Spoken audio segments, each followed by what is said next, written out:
Ivermectin is so it's local. It's the latest social media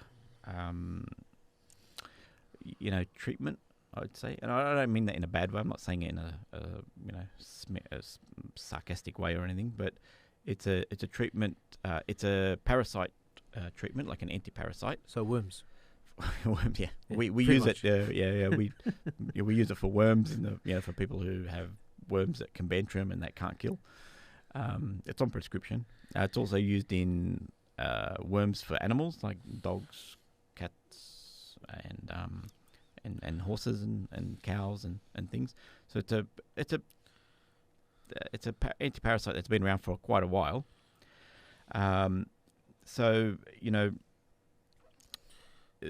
What happened is there was some study, a lab study done on it in lab, so in vitro, what we call in vitro. So in the lab, they tested ivermectin against COVID. I think it was in Australia as well, and it worked. It killed COVID in the lab, but at a concentration that was so high that you could never ever get it in the body at that concentration. So in the lab, they used a really high concentration ivermectin to kill the COVID, and it worked. But the problem is you couldn't get that concentration in the human body, that concentration of drug. Can we give an example like Detol might kill COVID? Yep. And Glen 20 might kill COVID, but doesn't mean you can inject it or swallow it. Exactly. Yeah. So, for instance, Glen 20 kills COVID. We know that. It's 60% ethanol, alcohol. Now, if you we know alcohol's haram, but let's say, but if you ingested 60% alcohol, you'll kill yourself. You'll be dead. So that's exactly. So same thing here.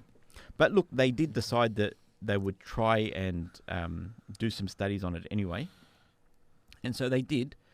And there was various studies from around the world. There was some in America. There was some in Bangladesh. There was some in Egypt. I think they used as well.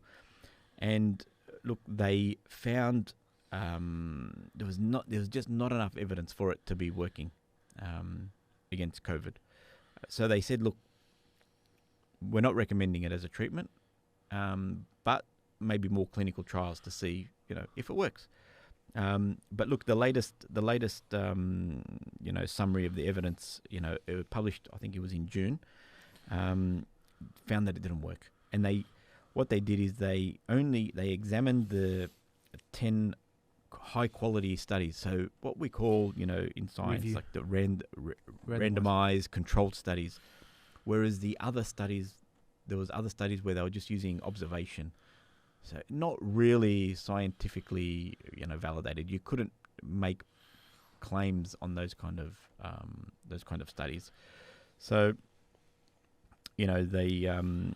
these 10 studies looked at 1,100 patients, and gave them ivermectin, and just found that nothing. It just didn't work. It didn't work. But it's still being touted overseas, especially in America, by I think once Donald Trump came out with something. Yeah, it was actually one of the.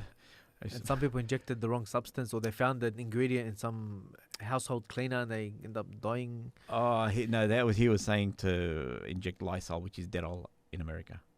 Detol is called Lysol in America, and someone injected it. I think they drank it or something. I can't remember.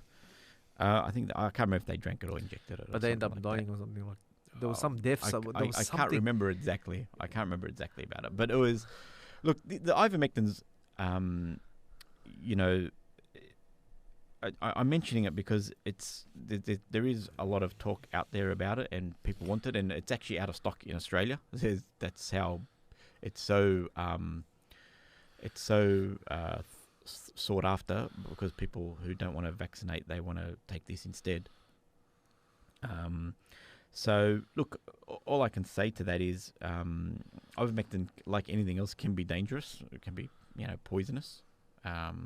And causes toxicity. We took that therapeutic window, 100%, enough for it to work, but not enough to not too much to kill you. We're talking doses at about 4 to 5 to 6 times the normal dose for treating worms, and it's still not getting in the body at the concentration that was meant to, or that was in the lab that killed it.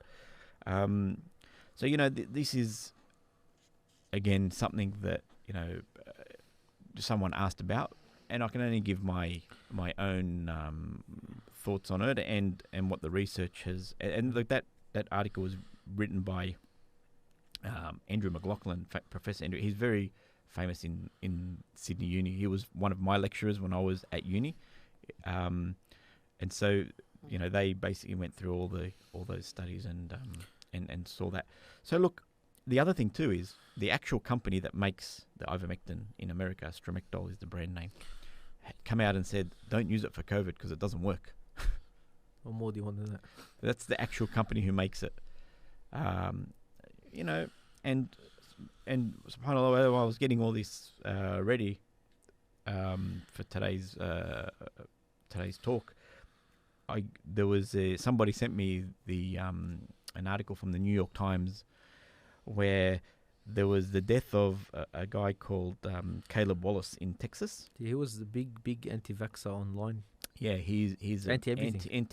He was an anti-vaccine person, anti-mask campaigner in America. He's very well known. I think he even said, I remember at once he said, inject me with COVID so I can prove it's not going to do anything. Yeah, I don't know if it was him or not. But he died, I think, today or yesterday. Died of COVID, by the way, sorry. He died of COVID. And he'd been in hospital for about a month before he passed away. And then earlier this month, his wife was asked. His wife, who's pregnant with their fourth child, by the way, recently told the local San Angelo newspaper that when he first got sick with COVID, he took a mixture of vitamin C, zinc, aspirin, and ivermectin. So that could be a bad combination, you're saying? No, it's saying that it doesn't work, and he still died. Yeah.